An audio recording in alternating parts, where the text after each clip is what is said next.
आज अगर सरकार अपील कर दे कि हमको पैसों की जरूरत है तो करोड़ों करोड़ पाकिस्तान को तो जाना पड़ा आईएमएफ में भीख मांगने के लिए।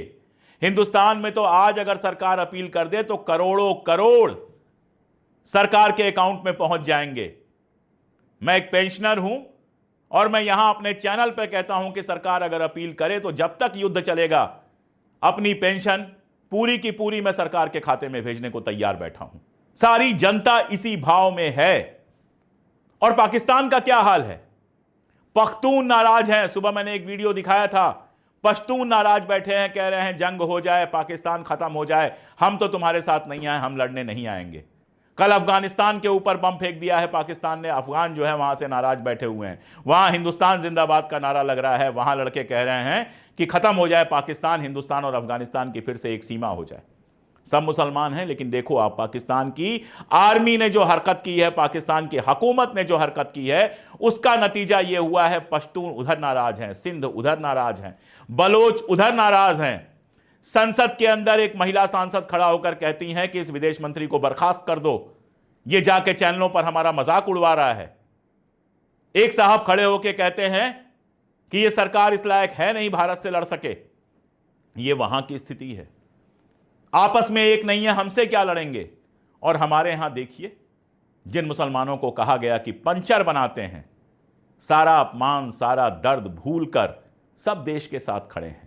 जिन सिखों को खालिस्तानी कहकर गाली दी गई, सब देश के साथ खड़े हैं। हमारे जैसे सैकड़ों हजारों लोग जिनको दिन रात देशद्रोही कहा गया, हमको देशद्रोही कहा गया, हम ये सब ध्यान भी नहीं देते हैं और अपने देश के साथ खड़े हैं। और ऐसे में वो पार्टी जिसकी सबसे ज्यादा जिम्मेदारी बनती है, क्योंकि वो सत्ता में है, वो कांग्रेस के खिलाफ अभियान चलाती है। पवन खेड़ा ने सही सवाल किया है कि अब आ गया है राजनीति का टाइम, साथ मिलकर लड़ने का टाइम खत्म हो गया, यही कहना चाहते हो तो ठीक। उसके बजाय हार को मानो हालात से छीन लिया है।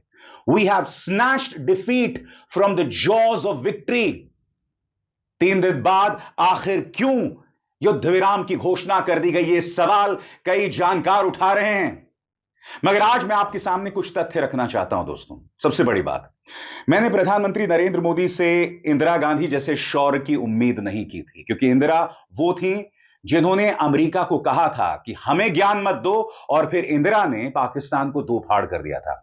मैंने उसकी उम्मीद कतई नहीं की थी। I believe that it is not the task of any one country to say to another what they should do, even if it is a question of helping.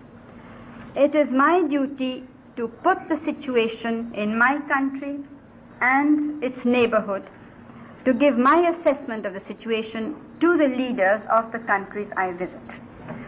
It is for them then, with their own assessment and what they hear from me, to make up their minds what they think about it and what they should do about it. मगर मैं ये उम्मीद कर रहा था कि 1971 के बाद जिस तरह से पाकिस्तानी सेना प्रमुख ने भारत के सामने घुटने टेक दिए थे और इस तरह से अपनी हार की दस्तावेज पर दस्तखत करना पड़ा था, कम से कम ऐसा कुछ नजारा दिखाई देता। ऐसा नहीं हुआ। जी हां, क्योंकि हमारी सेना लगातार पाकिस्तान को नाको चने चबवा रही थी। तो फिर 3 दिन में ऐसा क्या हुआ? सबसे बड़ी बात, जब यह लगातार संघर्ष चल रहा था तो मैंने अपनी सेना का पूरा साथ दिया था।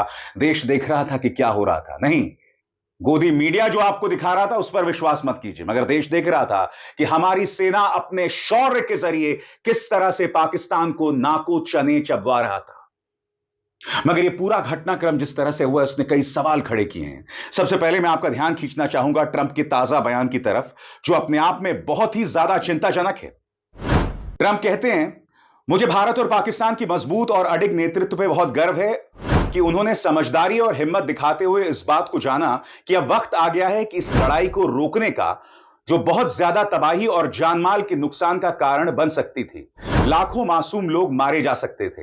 आपने जो हिम्मत दिखाई है वो आपकी विरासत को और ऊंचा करती है। मुझे गर्व है कि अमेरिका इस ऐतिहासिक और बहादुरी भरे फैसले तक पहुंचने में मदद कर सका। हालांकि इस पर बात नहीं हुई, लेकिन मैं भारत और पाकिस्तान दोनों के साथ व्यापार काफी बढ़ाने जा रहा हूं। इसके अलावा मैं कोशिश करूंगा कि हम 1000 साल पुरानी कश्मीर की समस्या का कोई हल मिलकर निकाल सकें। भारत और पाकिस्तान की लीडरशिप को सलाम, आपने शानदार काम किया। और यह बात अमेरिकी राष्ट्रपति डोनाल्ड ट्रंप ने दी। यहां पर दो चीजें सामने उभर कर आती हैं।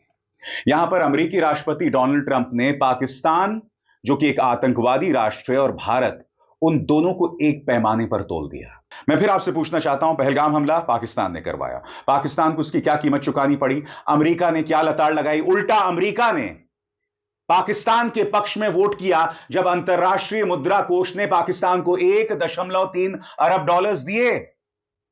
मैं फिर आपसे पूछना चाहता हूं, 1981 में अमेरिका भारत को दिए जाने वाला अंतर्राष्ट्रीय मुद्रा कोष का जो लोन था उसका विरोध कर रहा था, मगर फिर भी भारत को 1981 में जीत मिली थी जब इंदिरा गांधी प्रधानमंत्री थी।